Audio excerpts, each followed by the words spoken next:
Right, so upon clicking on this video, there will already be, no doubt, mixed feelings by its title. I understand that. I understand that many people will want the events that have occurred this week in Southport to be treated as far from politics as possible. To add a degree of sensitivity, I suppose, is the best way to say it. And while I will be talking about this somewhat with kid gloves, I really wish that it was the case that this subject was outside the political arena. But sadly, I feel it isn't. It's directly related. How many more children have died in our streets, Prime Minister? How many more children? How many more children, Prime Minister? Are we going to do something? Time to change, Stormer. Come on, it's needed. How many more children? Is it mine next? Stand up for our children. Bye-bye. Got your photos, off you go. Make a real change, Prime Minister. Make a real change! Our children! Go away! I just found out my friend's 9-year-old daughter was killed. You're not wanted! Scumbag! The person I've held as a child, and you can't do it. He can't do shit. He's making me the Prime Minister. Let me just quickly go through what has occurred for the benefit of those overseas who may not know, and then we can get into the meat and potatoes of this video. But for those who do already know, please skip to the timecode on screen to continue the rest of the video. Okay, so for those who don't know, here are the established facts as I know them right now. On Monday, the 29th of July, in the seaside town of Southport, while attending a Taylor Swift themed dance class, a 17-year-old boy deliberately targeted children who were at this event, stabbing them repeatedly, of which, as of the Tuesday, the 30th of July, when I'm recording this video, 3 children have died. Several more are in critical condition, as well as 2 adults who are also critical. Now, I am not going to speculate, nor am I going to make wild accusations without proof. What I am going to do is state the obvious first of all. Whoever this 17-year-old is, as they describe him, should face the full force of the law as an adult, not as a child. He doesn't get that luxury or that excuse. I don't care about his motivations. Officially, those have not been revealed anyway. I don't care if they say he was bullied as a child.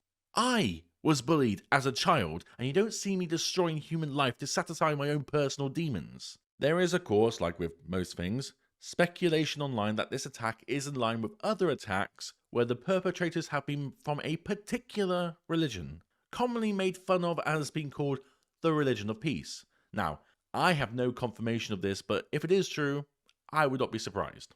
And it would fit the odd behaviour of the police, emphasising that he was born in the United Kingdom, but then also refused to give any other details about him. Okay, so now that we've established what has actually happened, let's get to the other culprit in this awful attack as well. What I believe is the other culprit. A culprit that is ultimately responsible for the vast majority of these attacks over the past 30 plus years. Politics. Politics absolutely shares its burden of blame for this, but what do I mean by the general term politics? Do I mean the whole presence of political science? No, of course not. I am specifically referring to using politics for the benefit of a few and not the many, of one side of the political spectrum that isolates any other, of devaluing people who raise appropriate issues, of allowing leftist and globalist ideology to take first place at the expense of public safety, to allow two-tier policing, in which if I, for example, were to intervene in a situation like Southport, could be arrested for simply helping. That's what we are talking about when we say politics. It is an established leftist globalist policy to do 2 things. A, liberalise a police force to the point of impotency while disarming the populace, and B, demonising said population when they stand against such measures. Britain is not safe. It is not safe from both those who come from abroad as well as those who are born in the country. People who live, shall we call it, alternative attitudes to a traditional Western outlook. Britain has become divided upon sectarian, religious and political lines. Whole areas, whole so-called communities do things their own way, ignoring the country's laws and the national authorities, such as the police or the military, who, incidentally, act as if they are powerless to stop them because, well, they act powerless because they are powerless. Thanks to this definition that we see here of politics, of using politics. It's all thanks to a globalist mindset that is afraid to speak against such communities for fear of being labelled the latest ist or ism. Now, listening to this video, you are probably thinking this sounds an awful lot like an immigration argument. Technically, you would be right, but also, you are wrong. Why? Because politics, as I have described it in this specific context, is responsible for those issues as well. But here's the thing. The same solutions for the issues of immigration into Britain also apply to tragedies like Southport as well. Now let me explain. Those of us who want to end the immigration issue and reset it back to a point in which immigration makes sense propose the following solution. Leave the ECHR. The ECHR doesn't just act as a boot on our necks in terms of immigration though, but how we police our own country. So leaving this organisation means politicians have no excuse to not allow police to have the powers necessary to stop these crimes before they happen. Now, I'm sure many would argue against the additional solution that I personally, and this only me, advocates for. And make no mistake, I understand why people say no, I am not oblivious to this. However, I still have my reasons as to why I advocate for this next step. That being to create a British version of the American Second Amendment. Now, before anyone who is staunch against this jumps down my throat, understand I am not coming at this from a place of ignorance.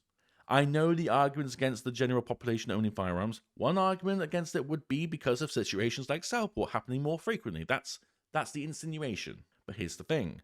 It wouldn't happen. Like I said, I am talking about a British version of the Second Amendment, not a carbon copy of America. As Brits, traditionally, we understand about safeguards. I am talking about an attitude prior to 1997, mind you. Back then, we decided to just ignore them all completely. Point is, if we leave the ECHR and then create a comprehensive bill to allow handguns only for people without criminal records who are of an appropriate age, who are licensed and subject to checks on a regular basis by a new gun safety department, someone with a knife would never have hurt one single child again.